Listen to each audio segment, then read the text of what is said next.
السلام علیکم ورحمۃ اللہ وبرکاتہ۔ وعلیکم السلام ورحمۃ اللہ وبرکاتہ۔ سمیرہ بیٹا، خالہ یہ مٹکا لے کر تیزی سے کہاں جا رہی ہو؟ ارے بیٹا نل چالو ہو گیا ہے، جلدی سے پانی بھر لوں کیونکہ ابھی بہت بھیڑ لگ جائیں گی۔ ارے خالہ اتنی بھی کیا جلدی ہے، ذرا دوپٹہ تو صحیح کر لو۔ ارے بیٹا میں دوپٹہ کیسے صحیح کروں؟ تم کو دوپٹہ گلے میں نہیں دکھ رہا ہے کیا؟ ارے خالہ دوپٹہ گلے کے لیے نہیں ہوتا ہے بلکہ سر ڈھانپنے کے لیے ہوتا ہے۔ چل چل بڑے دادی بن کر نصیحت کرنے والی۔ ارے خالہ میں کیا نصیحت کروں، واقعی میں آپ کے سامنے بچی ہوں، لیکن مجھے اتنی بات معلوم ہے کہ شریعت اسلامیہ نے عورتوں کے لیے پردے کا حکم دیا ہے اور سر ڈھانپنا بھی پردے میں داخل ہے۔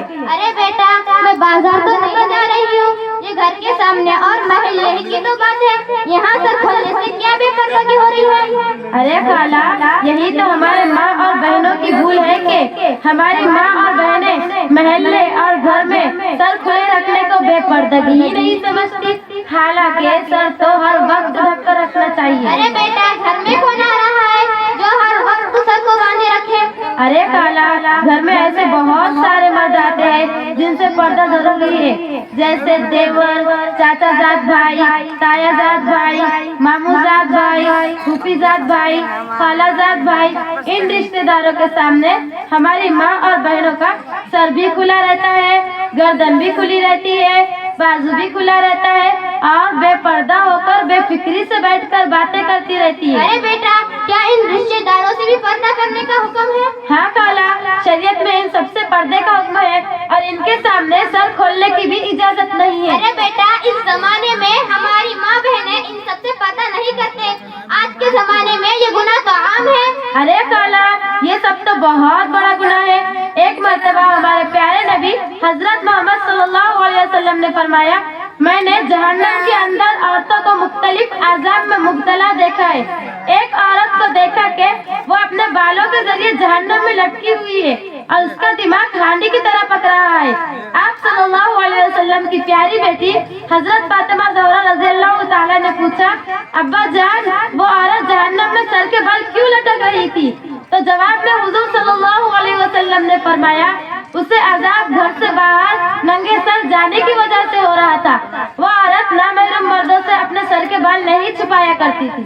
بیٹا اللہ کی پناہ۔ ارے خالہ اور سنو، میرے آقا حضرت محمد صلی اللہ علیہ وسلم نے پردے سے متعلق یہاں تک فرمایا ہے کہ عورت بالوں میں جو کنگھی کرتی ہے اس کنگھی میں جو بال آتے ہیں ان بالوں کو باہر نہ پھینکے بلکہ ان کو دفن کر دے یا پھر جلا دے۔ آئی آپ کے بات سمجھ میں کہ ہمارے پیارے نبی صلی اللہ علیہ وسلم نے خواتین کی عفت کی کتنی حفاظت فرمائی ہے اور اس پر عمل نہ کرنے کی کتنی بڑی سزا ہے۔ ہاں بیٹا ہمارے پیارے نبی محمد صلی اللہ علیہ وسلم نے خواتین کو بہت اونچا مقام عطا فرمایا ہے۔ اب ہم اپنی بہنوں کو سمجھائیں گے کہ وہ گھر سے باہر ننگے سر نہ نکلے اور گھر کے اندر بھی نامحرم مردوں اور رشتے داروں سے بھی پردہ کرے۔ ہاں خالہ ہمیں اپنے بہنوں کو یہ بات ضرور پہنچانی چاہیے۔ ارے بیٹا وہ ندی پورا کی سلیمان بھی کی لڑکیاں کتنی خطرناک ہے، سب کیسے کیسے پھرتی رہتی ہے، کپڑے بھی کتنے چست، سر بھی کھلا رہتا ہے اور کسی سے بھی بات چیت کرتی رہتی ہے۔ ارے خالہ کسی کی برائی نہیں کرتے، کسی کی برائی کرنا اچھی بات نہیں۔ ہمارے پیارے نبی حضرت محمد صلی اللہ علیہ وسلم نے ایسی باتوں سے منع فرمایا ہے۔ ارے بیٹا اور تو سنو، اپنے محلے میں چمن بی کے گھر ایک نئی بہو آئی ہے، وہ بھی زبان کی اتنی تیز ہے کہ روز چمن بی سے اس کی لڑائی ہوتی ہے۔ ارے خالہ وہ بہو تو ایسی نہیں ہے، وہ تو اچھی تھی اور چلمن بیوی نے خاتون ہے۔ گھر میں ان کی اور بھی بہویں ہیں، کبھی ان کے گھر جھگڑا نہیں ہوا، کبھی ان کے گھر سے لڑائی کی آواز نہیں آئی۔ ارے بیٹا میں یہی تو کہہ رہی ہوں، پوری بات تو سنو۔ بلبل میاں کی ماں جب سے ان کے گھر جانے لگی ہے تب سے لڑائی شروع ہوئی ہے۔ کیوں خالہ اس نے کیا کیا؟ ارے بیٹا اسی نے تو سب کچھ کیا ہے۔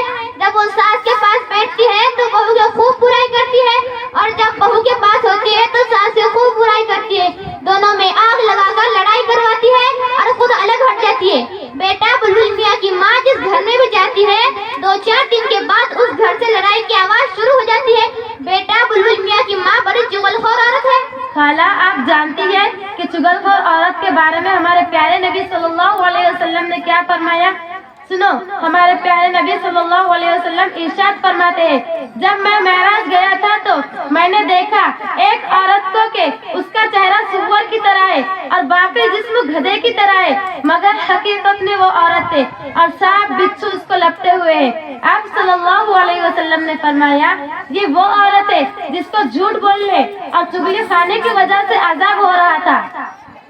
بیٹا اللہ میری توبہ، اللہ ہماری حفاظت فرمائے۔ آج ہماری ماں اور بہنوں کو چغلی کھانے کی بہت عادت ہوتی ہے، جہاں دو چار عورتیں جمع ہوتی ہے، کسی کی ساس کی برائی، کسی کے ننند کی برائی، کسی کے دیورانی کی برائی یا پھر محلے پڑوس کی برائی۔ ہاں خالہ، آج ہماری ماں اور بہنوں کو اس برائی سے بہت زیادہ بچنے کی ضرورت ہے، ورنہ قیامت کے روز بڑے خطرناک عذاب کا سامنا کرنا پڑے گا، بڑی ذلت اور رسوائی ہوگی۔ میں اللہ تعالیٰ سے دعا کرتی ہوں کہ اللہ تعالیٰ ہماری تمام برائیوں سے حفاظت فرمائے۔ اچھا خالہ اب چلتے ہیں۔ ہاں بیٹا، آپ کا بہت بہت شکریہ کہ آپ نے اتنی قیمتی باتیں بتائی۔ مجھے امید ہے کہ میری ماں اور بہنیں جو سن رہی ہوں گی انشاءاللہ اس پر عمل کریں گی۔ اچھا، السلام علیکم ورحمۃ اللہ وبرکاتہ۔ وعلیکم السلام ورحمۃ اللہ وبرکاتہ۔